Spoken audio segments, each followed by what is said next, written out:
Assalamualaikum warahmatullahi wabarakatuh.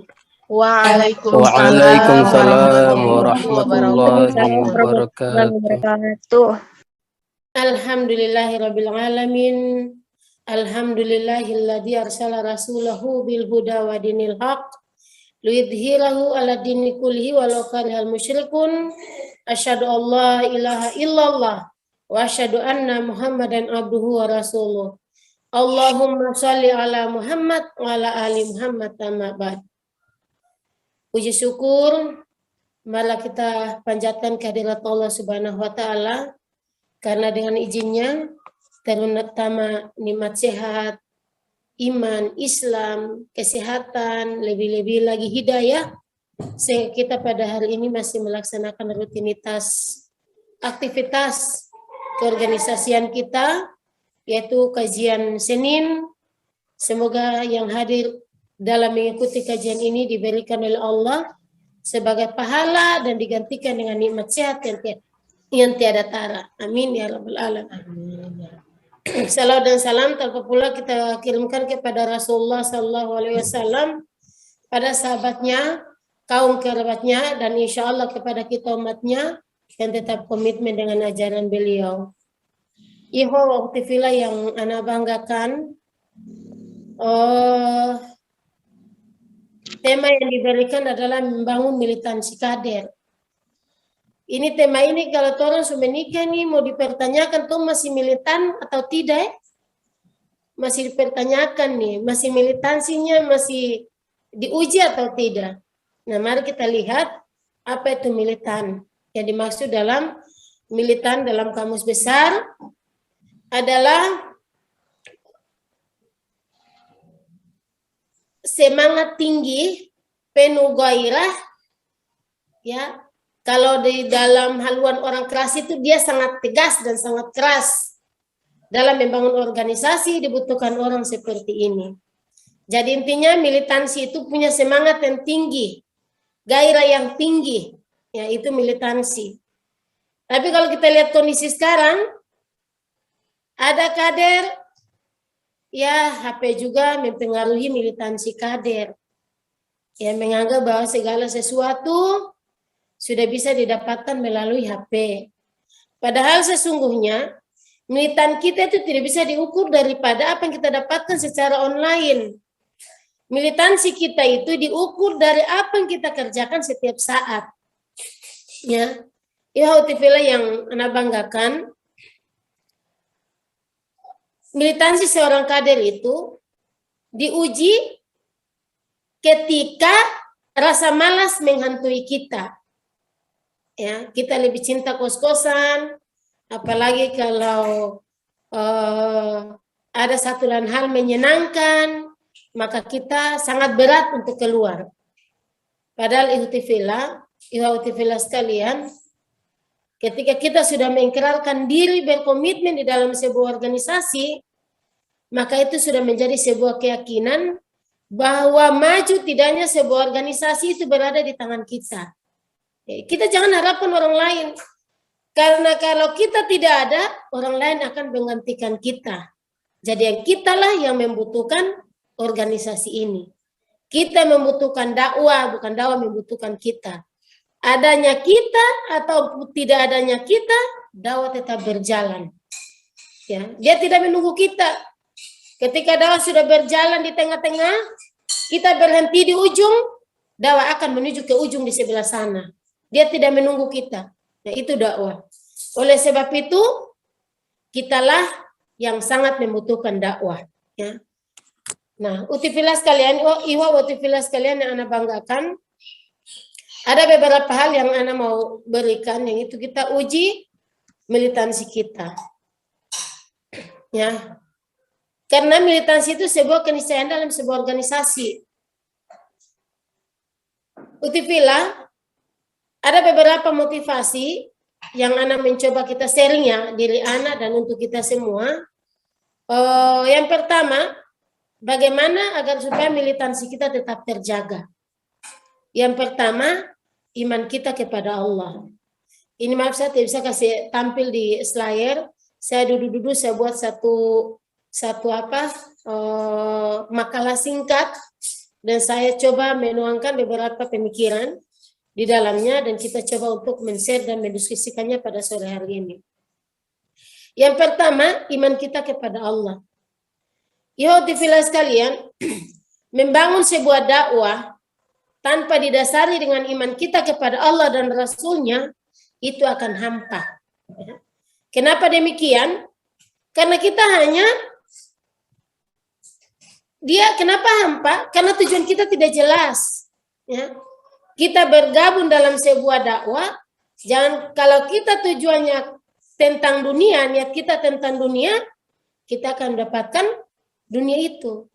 Tapi kita tidak akan mendapatkan kepuasan dan kenikmatan di dalamnya. Iman yang kita lakukan melahirkan amal yang kita kerjakan. Iman yang kita yakini melahirkan amal yang kita kerjakan. Ikhwatifillah sekalian, yang pertama kita perbaiki dulu niat kita. Ya. Kita bergabung dalam dakwah ini, kita berbaiat di dalam dakwah ini, itu untuk apa? Apakah untuk orang yang rekrut kita? Atau apakah karena si A atau si B? Kalau kita memulai dakwah ini karena seseorang, maka yakin dan percaya kita akan kecewa dan kita akan berhenti di tengah-tengah. Tapi ketika kita mendasarkan dalam hati kita bahwa kita bergerak ini karena iman kita kepada Allah, maka tantangan menjadi sebuah semangat kita semakin melaju. Watifillah, kita lihat bahwasanya Allah Subhanahu wa taala berfirman di dalam Al-Qur'an-Nya, surat Muhammad ayat 7. Allah berfirman, yaitu ya ayyuhalladzina amanu in tansurullah yansurkum wa yutsabbit aqdamakum. Itu dasar sekali. Iman kita kepada Allah dan Rasul-Nya yang mendasari bahwa kita segala sesuatu yang kita kerjakan didasari dengan kitabullah, Al-Quran dan Sunnah-Nya. Ya. Jadi barang siapa yang menolong agama Allah, niscaya Allah akan menolongmu dan meneguhkan kedudukanmu. Yautifillah, terkadang karena tidak yakin, akhirnya kita tidak bisa menyelesaikan pekerjaan itu. Contoh saja, ketika kita buat tugas, ya kalau mahasiswa, kita buat tugas, makalah, ketika kita sampai pada batas istilah, saya tidak bisa berpikir lagi, sudah ada ide lain keluar lagi. Ketika kita butuh, kita berdiri di dalam kos-kosan. Coba kalau ketika kita buntu, kita keluar, kemudian kita bergabung dengan teman-teman, kita kembangkan dakwah, kita keluar, kita pasang niat, ya Allah, saya buntu di dalam menyelesaikan tugas saya membantu teman-teman di dalam menyelesaikan dakwah ini, saya yakin engkau akan bisa menyelesaikan persoalan saya. Maka insya Allah dengan sebuah keyakinan karena berdasar dengan iman kita kepada Allah, semua akan terselesaikan. Itu pertama, sehingga kita selalu menjaga militansi diri kita. Ya. Utifillah sekalian, kita melihat, kalau kita melihat dengan tantangan yang ada, bagaimana kisah Nabi Nuh? Ya. Kita harus sering-sering melihat ke belakang, bagaimana kisah Nabi Nuh. Kalau Nabi Nuh itu militansinya tidak benar-benar didasari iman kepada Allah Subhanahu wa taala, dia akan berhenti ketika istri dan anaknya menjadi penghambat utama dalam dakwanya. Ya. Kisah Nabi Nuh menjadi inspirasi besar bahwa di dalam perjalanan dakwah, ya, tidak semua yang menjadi keluarga kita adalah orang menopang dalam dakwah kita. Ya. Kisah Nabi Nuh. Ketika dia sudah naik di atas kapal, ya, istri dan anaknya dibujuk-bujuk, tetapi dia tidak mau naik di atas kapal. Tapi apakah Nabi Nuh berhenti karena kasih sayangnya? Tidak. Tapi iman kepada Allah menjadikan dia tetap naik di kapal dan melaju meninggalkan orang durhaka kepada Allah Subhanahu wa taala. Itu adalah pilihan, ya. Sehingga keteguhan Nabi Nuh dalam, ya, militansi Nabi Nuh untuk tetap memperjuangkan agama Allah tidak pernah dihalangi sekalipun orang-orang yang dia cintai darah dagingnya sendiri menjadi penghalang. tapi tidak pernah menjadikan dia mundur ke belakang. Ikhwati fillah sekalian yang ana banggakan, yang ana cintai pada sore hari ini, kita lihat kisah Nabi Musa. Ya. Apakah Nabi Musa berhenti? Ya. Di dalam apa? Kesenangan dia di dalam istana. Dia diusir keluar istana. Apakah dia berhenti? Tidak berhenti. Ya. Dia berjalan dan apakah dia putus asa? Di tengah-tengah keputusasaan dia menggantungkan semua harapannya kepada Allah Subhanahu wa taala, maka Allah pun datangkan pertolongannya, menyelamatkan dia dengan sesuatu yang tidak disangka-sangka. Laut yang tidak bisa mendapatkan jalan, Allah bisa membukanya menjadi sebuah jalan. Ya, karena sebuah keyakinan dan iman kepada Allah Subhanahu wa taala. Segala sesuatu yang kita kerjakan tanpa iman dan keyakinan, yakin Allah tidak akan memberikan apa yang kita inginkan. Kenapa? Karena kesungguhan menjadi dasar utama, kesungguhan menjadi betul-betul sebuah manifestasi dari keimanan kita kepada Allah Subhanahu wa taala. Kemudian kisah Nabi Ibrahim. Apakah Nabi Ibrahim di tengah-tengah orang-orang yang zalim dia berani menghancurkan semua patung? Bukan karena iman, dia tidak akan mungkin berani. Ya, ikhwati fillah sekalian. Jadi militansi seorang kader itu diawali dengan keimanan kepada Allah Subhanahu wa taala yang teguh. Ya. Kita ayyuhalladzina segala sesuatu yang kita kerjakan adalah kita inginkan menjadi ibadah kita kepada Allah Subhanahu wa taala. Wa ma khalaqul jinna wal insa illa liya'budun. Tidak aku ciptakan jin dan manusia kecuali beribadah kepadaku. Jadi kita mau buat apa saja, mau berorganisasi, ya. Bahkan, ya, kalau ada yang sudah punya niat menikah, ya, ingin mencari jodoh pun niatnya ibadah. Jangan dulu niat dunia. Kalau niat dunia akan lama, tapi kalau niatnya ibadah, insya Allah Allah cepatkan ibadah kita. Waktu fillah yang ana banggakan. Kemarin ana isi di teman-teman adik-adik rohi sesama 4. Ana sentil sedikit tentang sejarah hijrahnya Rasulullah SAW. Di sini beberapa militansi kader diuji oleh Allah Subhanahu wa taala. Militansi para pengikut Rasulullah diuji oleh Allah Subhanahu wa taala. Karena militansi dan cinta kepada keimanan kepada Allah dan Rasulnya, Sang Ali bin Abi Thalib tidak mampu untuk menolak keinginan hatinya membiarkan Rasulullah begitu saja, ya. Tapi membiarkan Rasulullah dengan menggantikan tempat tidur Rasulullah, padahal nyawa menjadi taruhannya. Karena kalau bukan iman kepada Allah dan Rasulnya, Sang Asma binti Abu Bakar tidak akan berani mengikat dua pinggangnya dengan makanan-makanan untuk diantarkan kepada Rasul dan ayahnya. Jadi ikhwati fillah sekalian, militansi lahir dari diri kita sendiri. Iman dan keyakinan diri kita menjadi tolak ukur dalam diri kita sendiri. Jangan dulu kita harap orang lain, jangan dulu kita harap ketuanya, jangan dulu kita harap siapanya, tapi kita melihat diri kita dulu. Kalau masing-masing diri yang menyadari dan meyakini didasari keimanan, insya Allah organisasi akan melejit secepat kilat. Dia akan berkembang seterusnya, dia tidak akan stagnan. Dia akan terus mencari inovasi-inovasi baru, kreasi-kreasi baru, ya, menyesuaikan kreasi-kreasi baru sesuai dengan perubahan dan zamannya. Ya, fillah sekalian, yang pertama itu iman kepada Allah Subhanahu wa taala. Yang tersentil, yang kedua tentang keyakinan terhadap diri sendiri. Sedikit saya singgung tadi keyakinan terhadap diri sendiri, keyakinan kita kepada Allah. Tapi kita yakin terhadap diri sendiri bahwa kita memiliki potensi, kita memiliki kemampuan kalau karena Allah telah menggariskan kita bergabung di jalan dakwah ini. Kalau kita tidak punya potensi, kita tidak punya kemampuan, maka niscaya kita tidak akan bergabung di jalan dakwah ini. Semua yang kita miliki adalah rahmat Allah Subhanahu wa taala.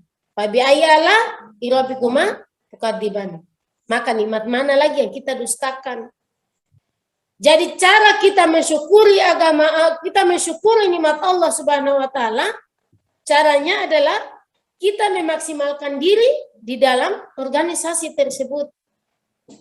Ya, secara manusiawi, kalau lelah, ya, atau kecewa di dalam perjalanan, kemudian kita berhenti sebentar, tafadhol, silakan. Tapi bukan kita keluar.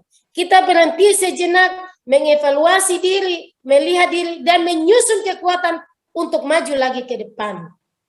Ya. Karena potensi diri kita ibarat pisau. Semakin kita asah, semakin kita kembangkan, maka potensi itu semakin berkembang. Roti, kalau tidak diojo, dikasih biar begitu saja, betul dia naik, berkembang dia naik. Tetapi di dalamnya itu acak-acakan, tidak beraturan. Tapi ketika kita kembangkan betul-betul diasah, ya, hambatan, digodok, ada kecewa, ya, di sana ada kecewa, ada tersinggung, ada sakit hati, itu diojo supaya apa? Biar berkembang kita itu betul-betul beraturan, kita berkembang itu betul-betul halus dan sesuai dengan harapan. Jadi kalau di dalam perjalanan ada baku toki sedikit atau ada saling singgung sedikit, itu biasa. Karena kita organisasi manusia, bukan organisasi malaikat. Hadirin sekalian, terkadang dalam perjalanan, ya, ketika kita kita bersinggungan sedikit, kita sudah mulai undur. Boleh undur, tapi kita undur, mengevaluasi diri, menenangkan diri, untuk menyusun langkah-langkah baru kita, mengembangkan potensi kita. Waktu jelas kalian yang Anda banggakan, itu yang kedua, tentang keyakinan terhadap diri sendiri. Ya, jadi sekali lagi, yakin dulu diri kita. Bagaimana orang lain yakin terhadap diri kita tentang potensi kita, sementara kita sendiri tidak yakin akan diri kita sendiri. Diserahi sebagai ketua departemen, saya tidak bisa, saya tidak mampu. Bagaimana demikian? Sementara kita telah masuk dan berbaiat di dalam dakwah ini karena kita memiliki kelebihan dan kita memiliki potensi diri. Ya, jadi semakin kita kembangkan, semakin kita diasah dan semakin kita mengembangkan diri dalam dakwah, maka pikiran kita, segala kekuatan potensi diri kita pun semakin terarah dan semakin menuju kepada apa yang kita cita-citakan. Waktu film berikut yang ketiga adalah cinta. Ya, ini saya mencoba meramu dia beberapa hal tadi agar supaya potensi militansi diri kita tetap terjaga. Yang berikut cinta. Waktu film, cinta adalah 5 huruf. Ya, tetapi dia mampu merubah seseorang dari nilai tidak baik menjadi baik ataupun sebaliknya. Tapi ya, kalau ada orang mengetahui bahwa ada cinta buta, di dalam aktivis dakwah tidak ada namanya cinta buta. Ini istilah saya ya, saya tidak ambil dari yang lain. Istilah saya mengeluarkan sendiri. Yang ada di dalam aktivis dakwah adalah cinta bersemi, tak mengenal waktu. Ya. Itu cinta aktivis dakwah.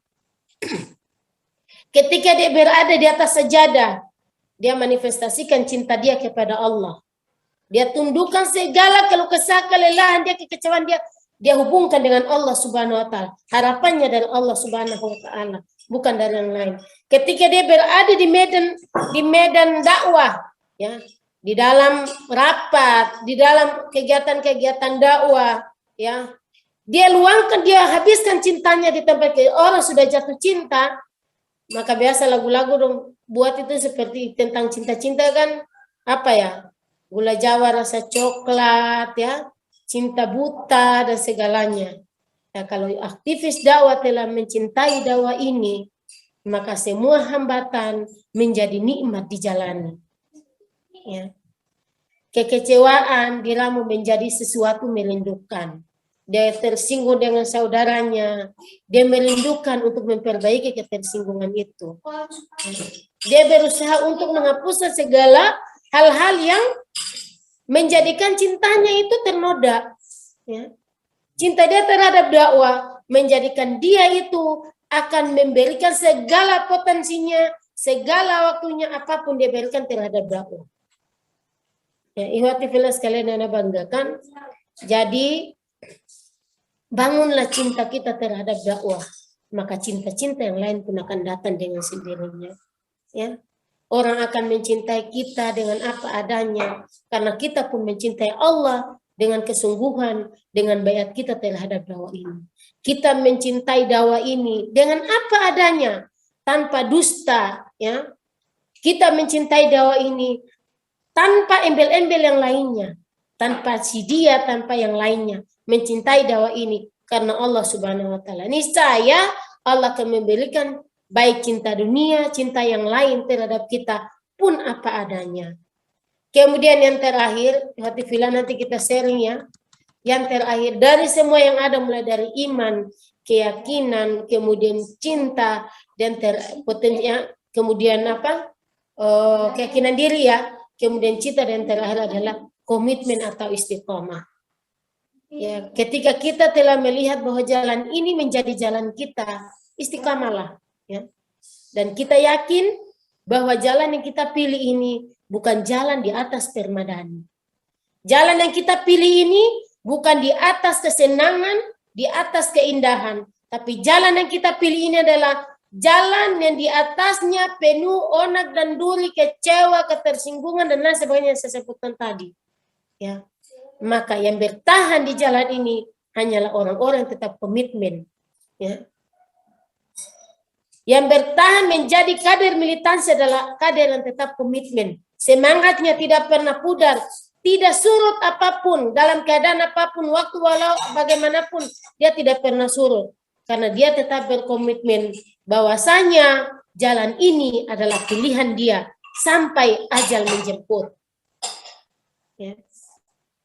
Sebenarnya kalau saya simpel saja, ya. Ketika kita mahasiswa, kita berada di LDK hanya 4 tahun Allah berikan waktu.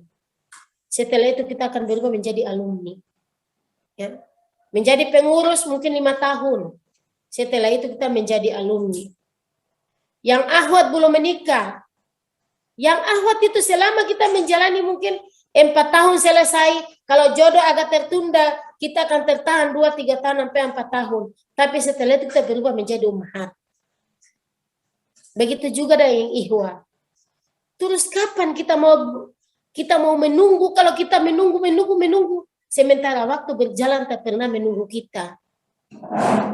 Ya, 4 tahun kita menjadi mahasiswa. Kenapa kita tidak begitu menghabiskan potensi diri kita jadi mahasiswa? Yang ihwa, saya yakin kalau semua ihwa ya mempunyai keyakinan yang besar, ya semua potensi yang diberikan. Saya yakin dan percaya akhwat pun tidak buta-buta amat melihat ihwa yang mana yang cinta kepada Allah, dia akan memberikan cintanya sesuai dengan kadar dia cinta kepada Allah Subhanahu wa taala. Jadi komitmen, ya. Kita komitmen bukan karena si A, bukan karena si B. Ya. Jadi suatu saat seorang sahabat datang kepada Rasulullah SAW.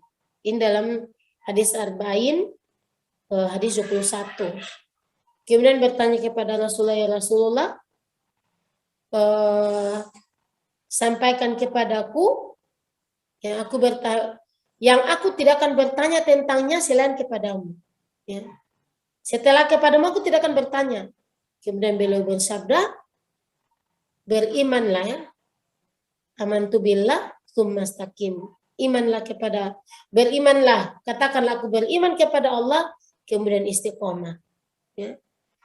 Jadi ihwati fillah sekalian, marilah kita beristiqamah di jalan ini. Kita bangun potensi diri kita, militansi kita di dalam organisasi yang kita berbaiat. Bangun LDK kita, berinovasi kita di dalam LDK tanpa menunggu orang lain. Kita yakinkan diri kita bahwa LDK besar karena saya. Tapi bukan ria ya. Maksudnya, dengan demikian kita yakin diri kita punya potensi dan saya membesarkan dakwah ini. Kalau 10 orang saja punya keyakinan seperti begitu, insya Allah dakwah ini akan berkembang terus-menerus. Apalagi ini sudah mendekati pada masa-masa rekrutmen. Ya. Jadi buanglah semua potensi diri. Kalau lapar, insya Allah Allah akan memberi makan. Kalau haus, Allah akan memberi air. Bagaimana keyakinan Siti Hajar, ya, di dalam gurun yang tandus, ia yakin suaminya meninggalkan dia, tapi Allah yang menjaganya. Keyakinan itu yang mampu mengeluarkan air dari kaki Nabi Ismail. Ya. Bagaimana Siti Maryam dalam hinaan kaumnya, tapi dia punya keyakinan bahwa Allah yang memberikan cobaan, Allah juga akan menyelesaikan masalahnya. Demikian, buat TV sekalian, kita sharing, tafadhal jika ada yang bertanya, tapi yakin dan percaya, mari kita bangun militansi dengan 4 hal tadi. Yang pertama, dasar iman kita kepada Allah dan Rasul-Nya. Kemudian yang kedua, keyakinan terhadap diri sendiri. Yang ketiga, mencintai terhadap dakwah ini. Dan yang keempat, komitmen dalam membangun dakwah ini. Insya Allah, militansi kita, keteguhan kita akan muncul, semangat kita akan berkobar untuk menyelesaikan semua hal-hal yang menyangkut dengan dakwah kita. Ya, ketika rapat kita akan ingin datang orang yang kita akan menginginkan kita adalah orang pertama datang di dalam rapat tersebut. Ketika masuk pada kegiatan di lapangan, kita akan memberikan yang terbaik di kegiatan itu. Semua hal akan kita berikan yang terbaik karena kita yakin waktu sama, tapi momen tidak mungkin berulang kembali. Ketika kita sudah menjadi alumni, tidak lagi mahasiswa, maka kita tidak akan mungkin kembali pada 4 tahun kemudian yang lalu. Ya, demikian dari saya, kurang dan lebihnya saya mohon maaf. Apabila lebih dan menyinggung saya mohon maaf, bersifat kepada Allah, dan apabila kurang mohon dilengkapi. Saya juga manusia dan sudah lama tidak lagi terjun di lapangan, apalagi melihat kondisi-kondisi teman-teman di kampus, maka mungkin banyak kekurangan yang saya sampaikan. Saya mohon maaf. Alhaqqu min rabbikum fala takunanna minal mumtarin. Assalamualaikum warahmatullahi wabarakatuh. Waalaikumsalam warahmatullahi